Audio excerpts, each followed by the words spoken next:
viewers, welcome to the Global News Update on Top Accolade News. The headlines: Rishi Sunak forced to remain Tory leader. Hamas announces national unity deal. Death toll from landslide in Ethiopia reaches 146. Google abandons plan to remove cookies from Chrome browser.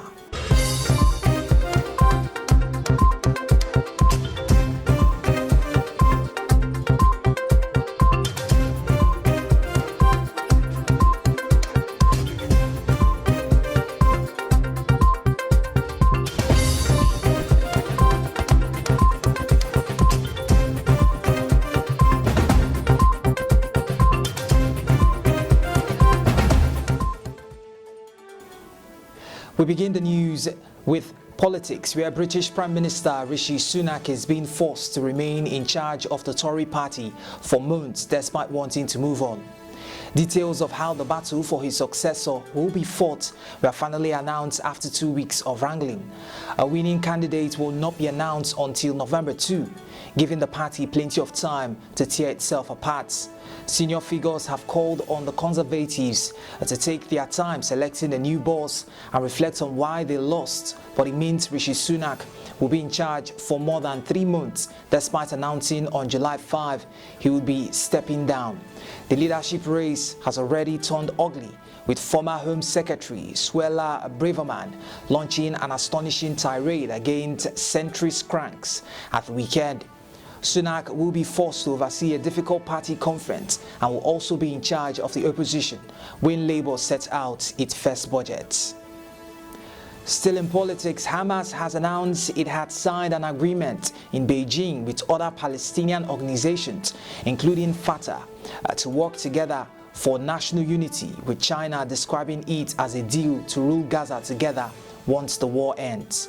Chinese Foreign Minister Wang Yi, who hosted senior Hamas officials Musa Abdul Mazouk, Fatah envoy Mahmoud Alul, and emissaries from 12 other Palestinian groups, said they had agreed to set up an interim national reconciliation government to govern post-war Gaza.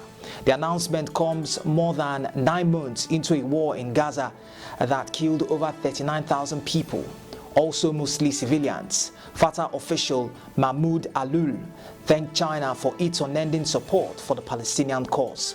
The relentless fighting has plunged Gaza into a severe humanitarian crisis. As the meeting wrapped up in Beijing, Wang said the groups had committed to reconciliation.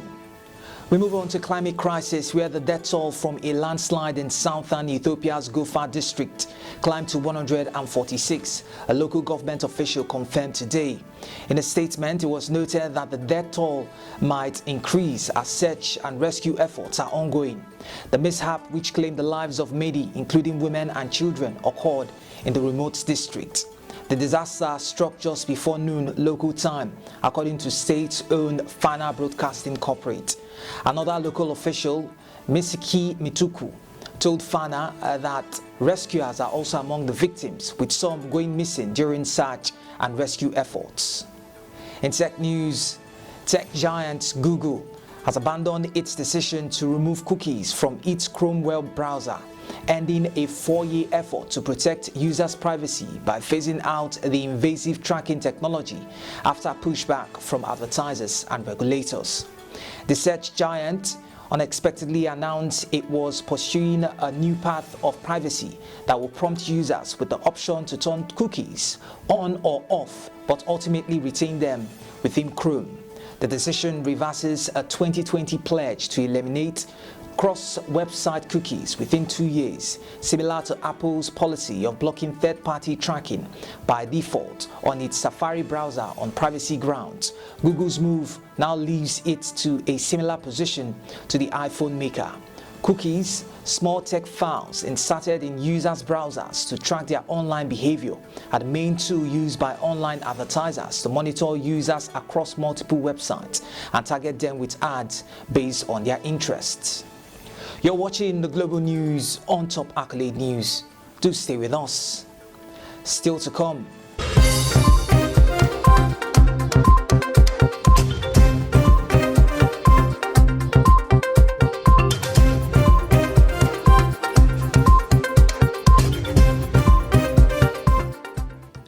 Thanks for staying with us. In business, the average rent outside London has increased to a new peak of £1,314 per month, with properties attracting an average of 17 inquiries from potential renters, as reported by Rightmove. Just a year prior, the typical monthly rent advertised across Britain, excluding the capital, stood at £1,231, the property portal disclosed. Rental prices in London have also surged to an unprecedented high of £2,661, marking an increase from £2,567 the previous year. Even though the total number of rental properties on the market is gradually recovering from the last year's figures, availability remains lower than the levels seen before the coronavirus pandemic, according to Rightmove. The data reflecting these record-breaking rental trends pertains to the second quarter of 2024. Still in business news, a new charity initiative is aiming to donate essential household goods to 40,000 families in need across London over the next year. The Multibank, as it is called, hopes to give out 400,000 surplus items such as toiletries, cleaning materials, baby products and bedding.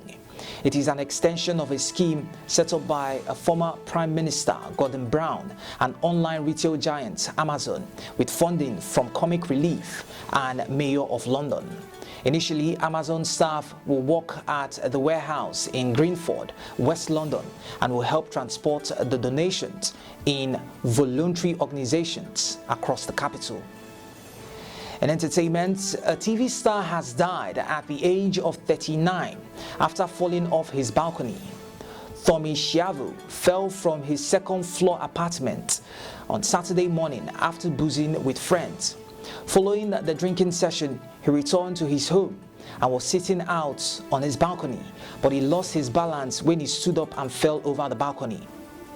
The tragic star, who was married with a one-year-old daughter, was found face down and without any apparent injuries. The tragedy took place in Cuiabá, the capital city of the state of Mato Grosso, in Thommy's native Brazil. Mato Grosso Civil Police revealed surveillance footage reviewed by officers showed that he had been sitting on the balcony and lying on the floor before losing his balance and plunging to his death. And in sport, former world number 1 and 3-time Grand Slam champion Andy Murray confirmed today that he will be retiring after the Paris Olympics. The 37-year-old wrote on social media, "Arrived in Paris for my last ever tennis tournament at Olympics. Competing for Great Britain have been by far the most memorable weeks for my career, and I'm extremely proud to get to do it one final time. Now ranked 121 and playing with a metal hip since 2019, time has caught up with Murray, who suffered ankle damage this year and underwent surgery to remove issue from his spine, which ruled him for singles at Wimbledon. Instead, he played doubles with his brother Jamie and was defeated in the first round. Murray famously ended Britain's 77-year wait for men's champions at Wimbledon when he triumphed in 2013, defeating career-long rival Novak Djokovic in the final. He added a second title in 2016, taking his career majors total to 3 after breaking his duck at the 2012 US Open. That concludes our global news update for today. Stay tuned for more international news and developments. Thanks for joining us. I am Dema Abaku.